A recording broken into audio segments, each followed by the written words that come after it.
Oke, kita lanjut. Kita lanjut di contoh. Tadi terputus ya.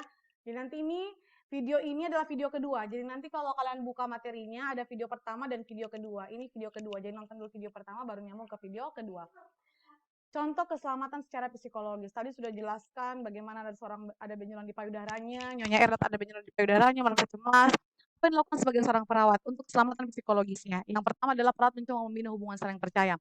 Jadi kalau kita ketemu orang di rumah sakit, tidak bisa kita tanya-tanya pasiennya. Kalau kita belum bina hubungan saling percaya dulu, dia harus mau percaya dengan kita, mau mempercayai perawatnya dengan cara membuktikan ke dia, menunjukkan kepada pasien bahwa saya mampu untuk bisa mengatasi masalahmu. Saya merupakan satu tempat untuk bisa kamu bagi masalahmu. Nah, itu jadi membina hubungan saling percaya dulu dengan pasien, membuat pasien mau mengutarakan masalahnya. Ini susah ya, di rumah sakit kamu ketemu dengan pasien, tanya-tanya pasien, tanya nama, tanya alamatnya di mana, pasti pertama jawabannya, "Siapa kamu? Kenapa tanya-tanya saya? Kamu baru ketemu saya." Banyaknya pertanyaannya. Jadi sebelum banyak bertanya, perkenalkan diri dulu. Kamu tujuannya apa untuk bertanya? Sehingga pasien, oh iya ini kayaknya dia mau menolong saya ini. Sehingga dia percaya pada perawat. Keselamatan psikologis yang kedua yang mana memastikan pasien mendapatkan informasi yang jelas. Bisa jadi misalnya benjolan itu bukan kanker tapi masih tumor yang jinak. Sehingga dengan diangkatnya tumor itu sangat memungkinkan pasien kembali beraktivitas dengan normal dan jauh dari yang namanya kanker. Dengan cara itu mungkin pasien akan bisa mengurangi kecemasannya. Kalau memang kondisinya bahwa itu bukan ganas tapi itu jinak. Lalu keselamatan secara psikologis seperti apa? Selain kita memotivasi kita untuk tetap semangat berobat, yang kedua adalah motivasi keluarganya. Berikan pengertian pada keluarganya bahwa dukung pasien untuk terus menjalani pengobatan.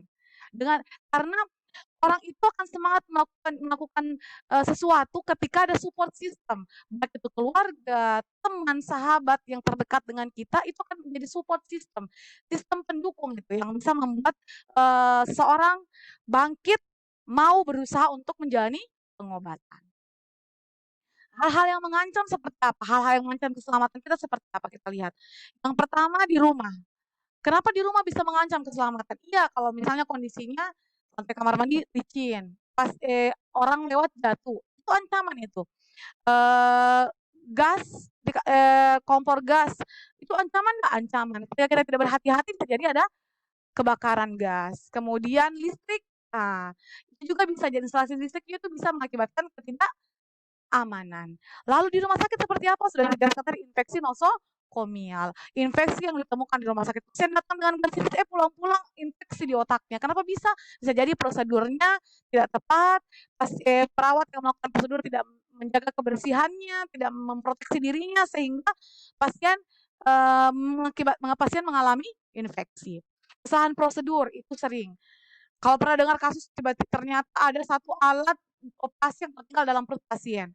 Itu kesalahan prosedur tidak kesalahan, tidak teliti pada saat melakukan prosedur medik.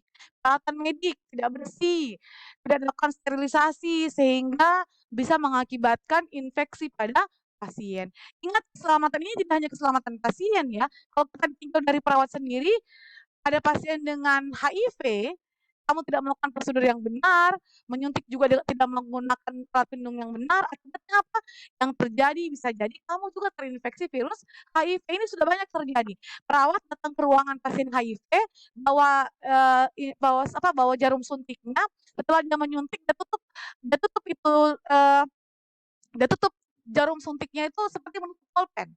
Jadi kau bayangkan tuh ujungnya jarum, seperti kau menutup pulpen dengan tutupnya kamu langsung klik menggunakan ibu jarimu. Bayangkan kalau misalnya kamu dalam kondisi lelah, menutup dengan menggunakan seperti itu bisa jadi jarum yang kamu pakai pada pasien HIV itu tertusuk di tanganmu. Sangat beresiko kena tertular virus HIV. Ini banyak terjadi di rumah sakit. Jadi keselamatan itu aman bagi pasien dan aman bagi kita sebagai perawat. Itu keamanan. Mengancam tidak mengancam. Kalau bukan mengancam pasiennya, mengancam kita sebagai tenaga kesehatan.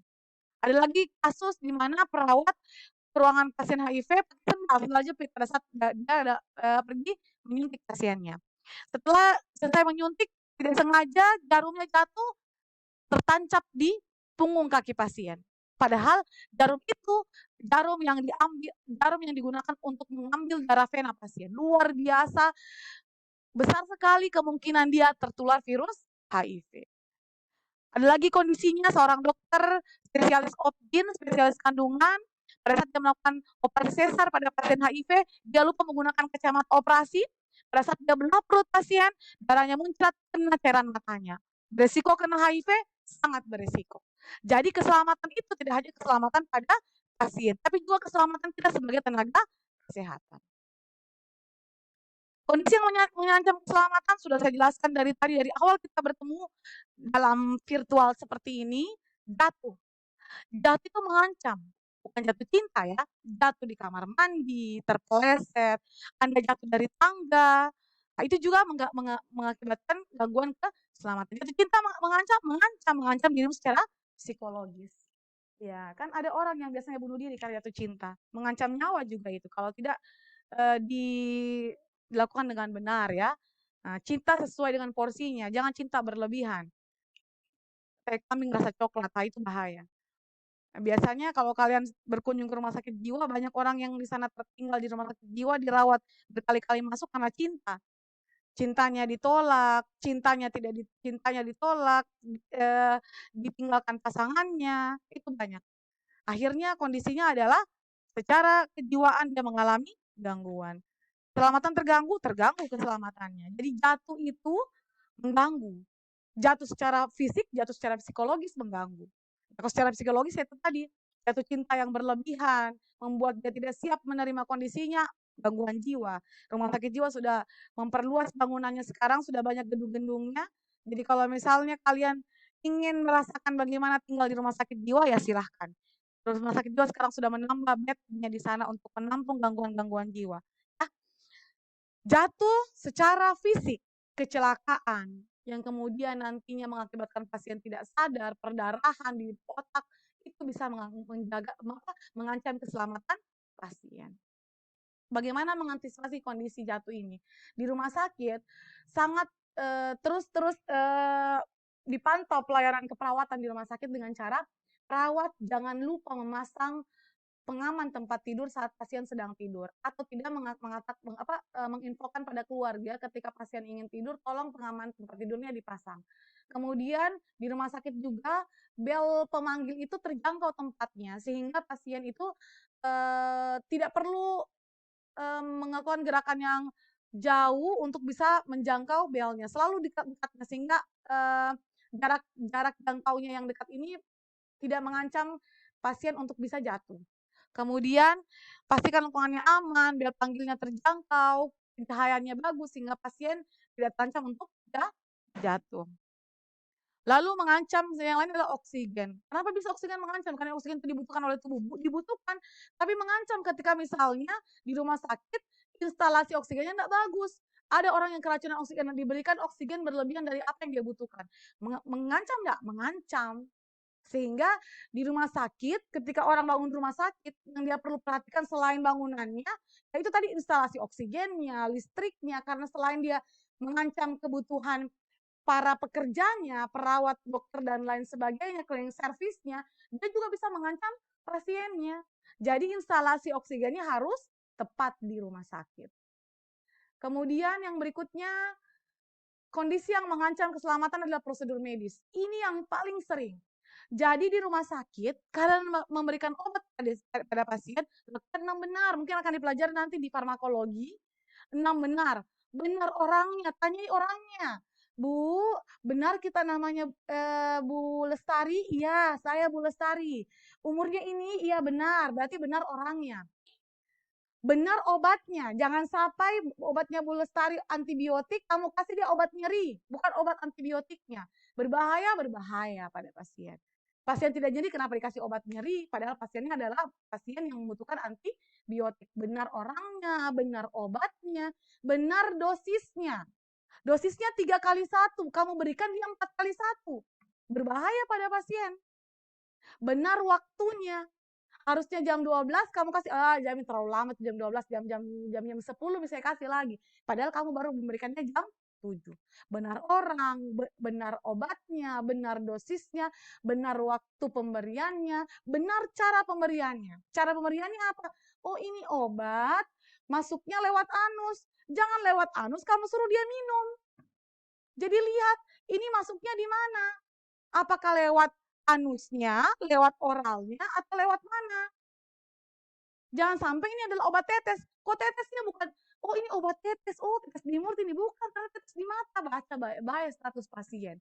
Jangan sampai tetes mata kamu kasih tetes di mulutnya. Berbahaya, sangat berbahaya pada pasien. Cuci tangan, lakukan cuci tangan dengan prosedur yang benar, 6 langkah yang benar. Ini contohnya. Ini ada 5 kondisi kita perlu cuci tangan. Before touching a patient, maksudnya itu adalah sebelum kamu sentuh pasienmu, cuci tanganmu dulu. Before clean atau aseptic prosedur, sebelum kamu melakukan prosedur aseptik, cuci tangan. After body fluid exposure, jadi maksudnya ini adalah setelah kamu kena cairan tubuh pasien, cuci tangan. Darahnya terciprat di bajumu, terciprat di mukamu, cuci tangan, cuci muka. After touching pasien, setelah kamu sentuh pasienmu, cuci tangan. Setelah kamu bersentuhan dengan lingkungan pasien, kamu ada di ruangan pasien, cuci tangan juga. Jadi ada 5 momen, 5 kondisi kita mencuci tangan. Kemudian setelah itu kita lihat, ini ada format pengkajian kebutuhan keselamatan. Ini nanti akan ada tugas ya. Riwayat paparan terhadap kontaminan. Kalian tanya pada pasiennya, pernah enggak terkontaminasi misalnya bahan kimia terciprat di muka atau listrik bahan kimia yang nanti terciprat di muka atau di mana yang mengakibatkan ada gangguan pada fisik. Oh, tidak pernah, tulis. Kalian mengatakan tidak pernah terpapar bahan-bahan kontaminasi seperti zat kimia. Tidak pernah. Itu di sini. Riwayat perdarahan. Pernah enggak ada perdarahan, misalnya kecelakaan atau mungkin kalau ibu mungkin pernah keguguran dan sebagainya. Dia tulis. Klien mengatakan pernah mengalami keguguran 2 tahun yang lalu, perdarahan hebat sehingga harus dibawa ke rumah sakit, ditulis. Riwayat pemeriksaan dengan media kontras, pernah enggak dilakukan foto dada, foto perut? Tidak pernah. Oh, tidak pernah dilakukan pemeriksaan dengan menggunakan media kontras. Pernah enggak dipasang kateter?